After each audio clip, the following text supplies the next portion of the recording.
What's up, YouTube? It's Hegemony, and today I wanted to finally go over the character I've been having so much fun on, the CI Crit Flicker Hegeta, inspired by Vegeta and the way it fights. But we're going to go over the stats, some of the gear, and some of the ways that I transitioned. First off, this character started as an HP based Crit Reaver. The tree can be found on YouTube. I think it's called Crit Reeve, in my build section. But I transitioned into CI around 65, and because it was such a low level, it was justified because I had a lot of good gear waiting for it. Now let's go over the gear. This one is a Praetor Crown. I bought this a while ago for 80 exalts, as is. The colors were not ideal, but I made it work with the setup. It's got accuracy, dual res, really good armor, and energy shield. This shield I bought for 50 exalts. You notice it's got the legacy flat energy shield and legacy 24 all res. But the real bread and butter of this is the 6% additional block chance, giving the shield a 30% total block chance, which is very nice as an attack-based character. And the way block works, it's like all or nothing, so super good stat. This chest I actually found in a courtyard, as is. It took me, I want to say, over 500 fusings, and I still couldn't 6-link it. And then I ended up giving it to a German friend of mine who 6-linked it within like 20. And it was just amazing. But it was tri-res, energy shield armor. It doesn't have the flat armor, but it has the hybrid. Loricated ringmail. If you see loricated ringmails in high level maps, pick them up because they could look like this. GG. I think the current offer on this was 75 exalts. Now this amulet I alched myself. I think this was in Anarchy, maybe, probably really long time ago. I think there's a VOD up somewhere, but GG amulet that I alched comes with all the goodies: Dex, Flat Phys, crit multi, energy shield, and percent energy shield. The rolls could be higher, but I'm overall very happy with it. This is another thing that I alched way back when. It's got the accuracy, and pretty much with this build, one of the slots that you're going to find decent amounts of accuracy are going to be both rings and the helmet. Notice I'm not using COE. Instead I'm using just the regular CI setup, just getting mana, max mana, resist, flat fizz, and accuracy. The crit chance kind of goes wasted, and I'll explain to you why crit chance, like on a diamond ring, may go wasted. Here we have another thing that I alched. This is how it came alched. 30 lightning, well, up to 30. I haven't blessed it because I didn't need to, and I was kind of lazy. 5 to 10 flat fizz, almost 400 accuracy, 43 ES, all resist, and life leech. Could divine this to get 2%. It would be a lot better. But like I said, I didn't really need to. The character was self-sufficient as it is. This is my Oxium that I just switched between all my characters. I have a non-legacy Oxium, but this one is my best one. And Rainbow Strides. These are non-legacy, 99 mana, 199 increased energy shield. The block chance, I wish it was 25, but whatever. The all resist is, represents the non-legacy. I think the legacy ones have 20 all resist. And the Cadillac item of the set is the series Acuity, which is so build enabling. This is pretty much going to prevent your deaths. Having instant leech and on your critical strikes, giving you 75 intelligence, which would give you mana, 32.5 mana, and percentage ES. You do lose a crit multi that you would normally gain from Malagaros, and you do lose some crit chance, but you get a shitload of armor, 770, and the life is, negligible SCI. Doesn't do much. I mean, doesn't do exactly nothing, because at the lowest HP levels, even then, it's still CI acts with your status ailments and your HP. And although you have one, there's like a pseudo number behind this one that, you know, calculates your status ailment duration. Okay, so we have this Platinum Chris dagger to Dragon Hunger. It's no longer the best dagger in the game. Used to be at one point. I'm borrowing this from KG.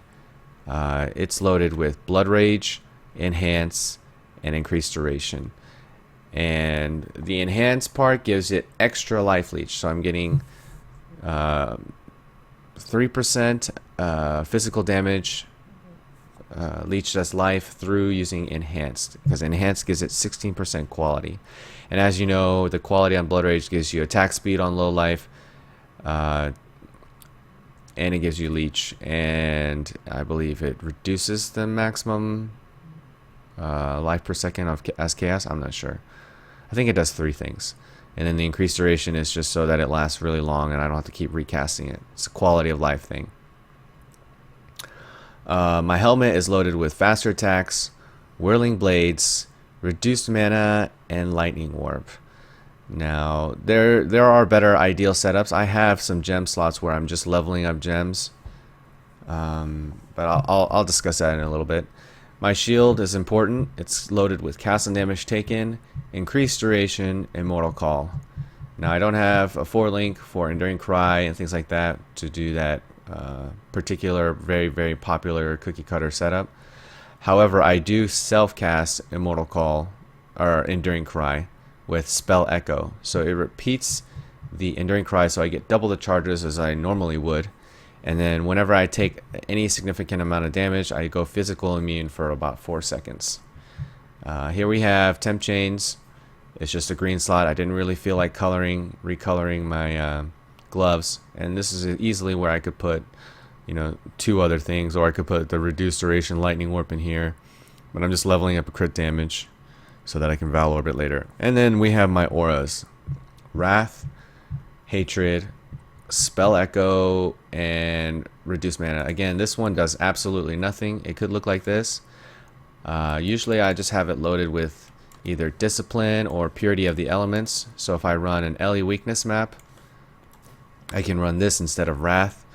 Or if I run a Physical Reflect map with Vulnerability, I can run with Discipline and Hatred instead of Wrath.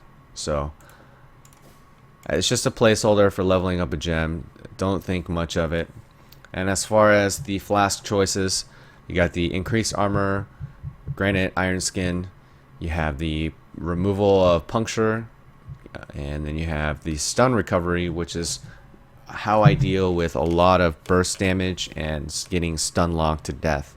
A lot of people ask, CI, how do you deal without unwavering stance and not using Chayula?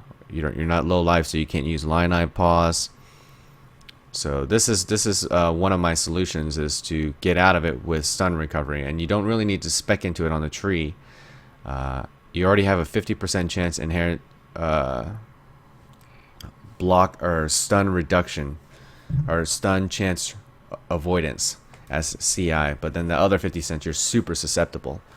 So this helps you get out of that sticky situation, not to mention that some of the deadliest elements are fire based. The lightning stuff is mostly avoidable. Again, we have the immunity curse, and since I crit all the time, Surgeon's is a good choice. Otherwise I'd use Ample. This doesn't happen all too often. And then the remove shock. When you run into a pack of dischargers or storm heralds, get desynced into something, having this is key. I think you definitely need a shock removal, curse removal, bleed removal.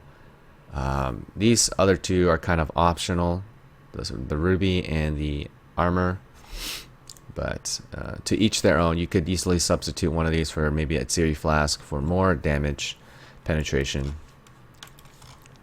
So when I leveled this character, it started up as life-based crit with Reeve, and the tree was not so different when I went Well, after I went CI, it changed a lot, but I could still use Reeve. However, Flicker Strike tended to clear much faster. You do get some kind of motion sickness. What I was doing to supplement it was taking ginger vitamins, essentially. Bought this bottle at GNC. It's like $8 for a bottle of ginger pills, and they do help with the motion sickness and the craziness. So you pick up a lot of crit multi because you don't have to worry about reflect with the gloves, and self-casting Spell Echo, Enduring Cry, and having the Enduring Immortal Call on a trigger. So we have lots and lots of crit. You notice that I don't pick up this, and I don't pick up this, and it's because I'm crit capped. So what does crit cap mean? Crit cap is 95% crit chance. You cannot get any higher than that. So any extra crit or any extra power charge would have little to no effect. One extra power charge at this point with this build would only give me 1% extra light physical damage leached as mana per power charge. So I would get a little bit more mana leech, but that is so unnecessary. I'm self-sustaining without it. And I'll show you right now. I have a crit chance of 71.3, but when I get power charges, oops, I turned off hatred. You see how, I'll just leave hatred off. You see how fast my mana goes up with just one hit? Alright. These mobs are trolling me.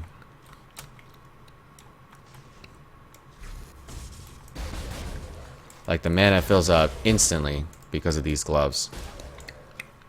Could you do it without it? Yes. I did it with Malagaros, and I did it with a lot of crit multi because you have to be level 75 to even equip these. That's the base requirement. So for 10 levels I used Malagaros. It was kind of sketchy with Reflect, since Flicker is known to travel all over the place.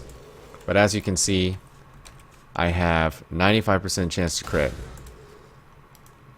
So anything more, any crit chance over this, I think it's 95.18 if you actually did all the math, that I'm slightly over.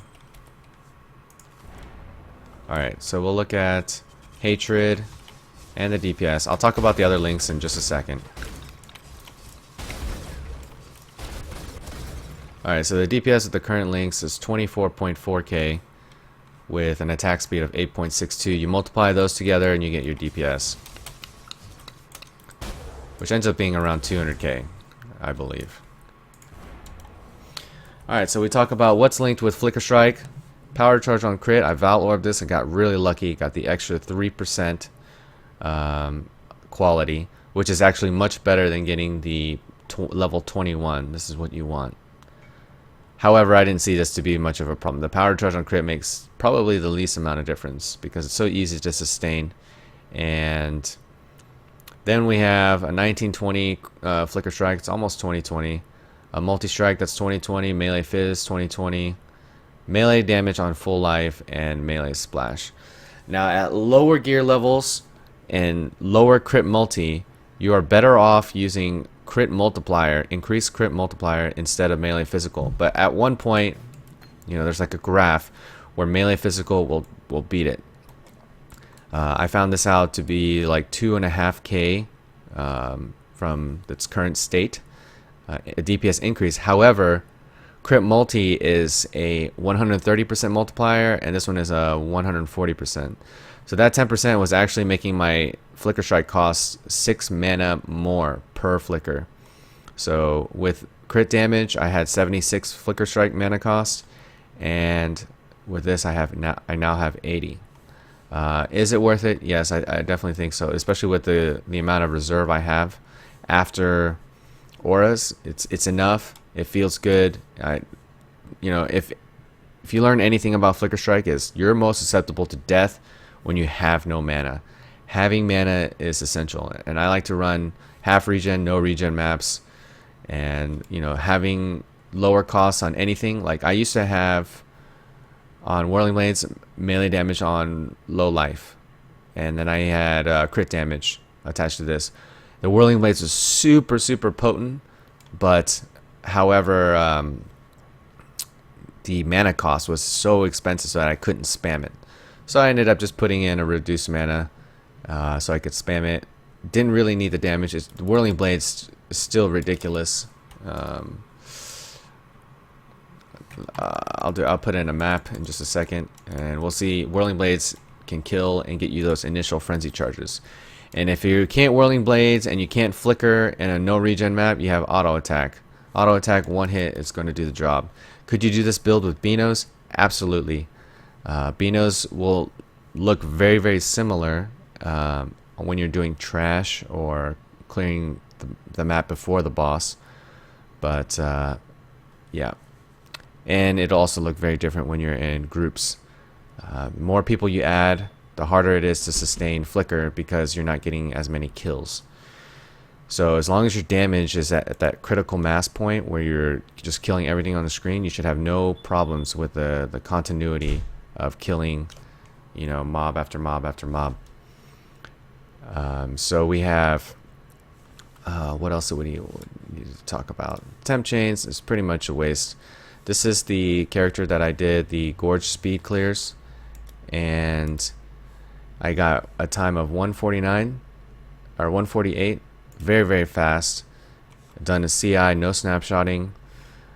Okay, so let's go ahead and show you what it kind of looks like in a map. Let's just pop in a canyon, and this can handle like all sorts of different mods.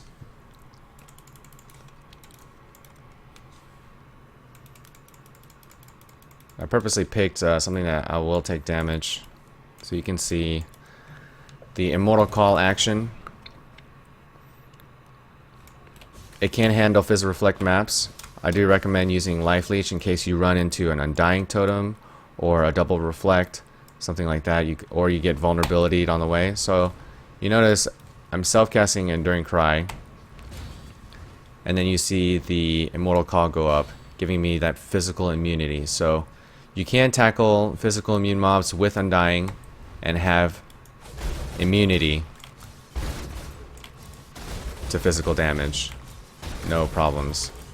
It's extremely efficient clear speed. Overall, I estimated this build to cost around 600 to 650 exalts, which is much cheaper. And if you took out the Dagger and replaced it with binos, it would probably be around 400 exalt range. So if you have some extra currency laying around and you want to try this build out with binos, you can do some crazy, crazy things. But as you can see, it does go where it wants to go. Like sometimes when there's mobs close enough, it's kind of out of your control other than to stop holding down on Flicker Strike. Now we look at Whirling Blades. So say I'm out of mana and I'm out of frenzy charges.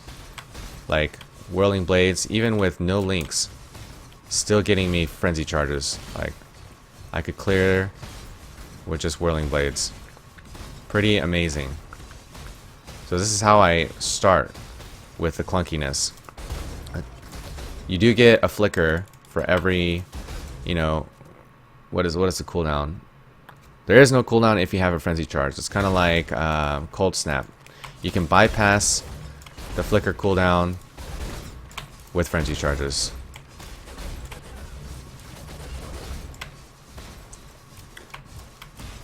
If you want to learn more about the build or ask me questions, I did do a lot of different transitions, a lot of different min-maxing of where I could go. What I recommend, where you take this build from here, I'd probably pick up this 8 energy shield. This 8 energy shield node for some, you know, elemental buffer. You could also pick up Crystal Skin. I don't really recommend that. You could pick up this wheel right here and go arm wrestling. It goes inefficient 8%. 10% accuracy is not horrible, but there are much better ones. And then you get the 4% attack speed, which is fine. And then the 24 that's here should make up for the inefficiencies here. If you want more damage, you could also go flask effect nodes. This is a pretty flask intensive. You can go energy shield, cooldown with energy shield. But most of the damage is already in here, and if you really hate stun, you can even pick up Heart of Oak, which is something I definitely inquired for PvP. I wanted to see if I could run this, give people, and have Heart of Oak be my sole, don't get stunned. It won't be super reliable, but I think in Sarn Arena it'd be very, very efficient and viable. These nodes are here, right here, give you more accuracy and Phys damage. Those are the nodes that are better than these initially, until you can get enough to go into arm wrestling. Also, there's a 4% attack speed node here. It's an option. So you still have more ways to push your DPS. I wouldn't recommend picking up crit nodes as you are crit capped. It's only going to help you when you don't have power charges, and it'll help stuff like your Whirling Blades or something like that. Hope you guys enjoyed the review. Feel free to come to my channel and ask me questions. Thank you guys for your time, and hit the subscribe button and hit the like button if you like this. See you guys later, and have a good one.